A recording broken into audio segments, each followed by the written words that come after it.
4:20 left or so, LeBron hits the and one. You're up by 8. At that point, put Russ back in. It seemed like they were defending him with Nurkic some. Yeah. Just wondered what you saw down the stretch and on both ends of the court. I mean, just wanted another athletic perimeter defender out there just in case we wanted to go into our red pick and roll defense, switching everything. You know, obviously Dame got going such a threat. Any and everywhere on the floor, but that was the plan. And again, just trying to keep the ball, put the ball in your best players' hands. And I thought we did a great job of giving ourselves a chance to win. And some things we just need to tighten up and do better, and us included as a coaching staff and our guys. But, you know, again, small incremental steps in the right direction. We're going to get better from this. From all three of these first 3 games, we'll continue to keep getting better. I was going to ask you what your message is in the locker room, and maybe that's it. But after a disappointing loss and the shots continue to not fall, how do you relay that in the locker room? I mean, just say, if all else fails, one thing has to remain, and that's us being competitive and us playing the right way on offense and just being competitive totally. I mean, we had some little shaky segments there in the first half, and we were able to go in still in spite of playing poorly, in my opinion. We were able to go into halftime, make some adjustments, really just adjustments to our approach and our energy, and came out in the second half, had a wonderful second half.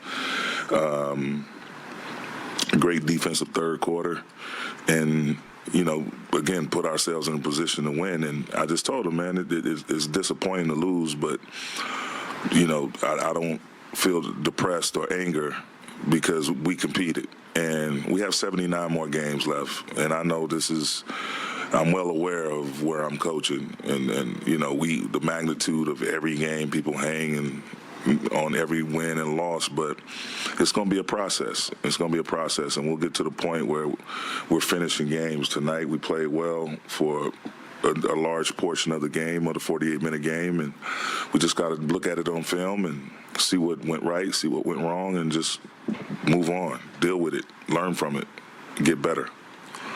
Devin, what were your thoughts on the late game execution after you had the 7-point lead? A couple of 3-point shots out of plays and shot that was took early in the shot clock? I mean, it's one of those things, like I said, we can be better. We have a list of things, a menu of things that we can do, and teams are going to try to change their matchups, throughout, and especially in the latter part of the game. So it's just trying to get to it. But, just because a play is in your pocket, you have to execute it. Like, you have to focus and bog down. You have to screen.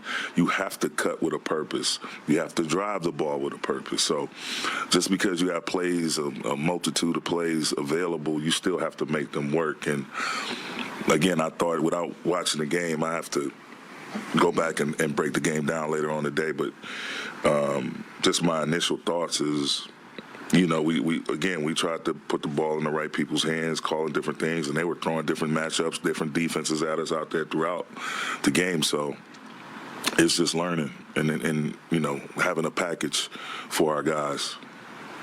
Darvin, not understanding that the game is more than 2 shot attempts and a lot happened in between.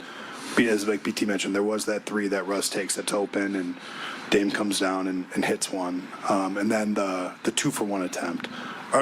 They were both open shots, but is that score in time? Are you okay with that, those decisions? Yeah, the second one, I just wish he'd attacked the rim. Pat tried to set a little screen. Nurkic was in front of him, kind of back. In those moments, if you're going to go 2-for-1, I think it has to be either you going downhill to attack the rim or you going downhill for a draw and kick. I felt like we settled on that. And, you can make the debate to call the time out there or not. I'd rather not, and because, again, the 2-for-1 was at our advantage.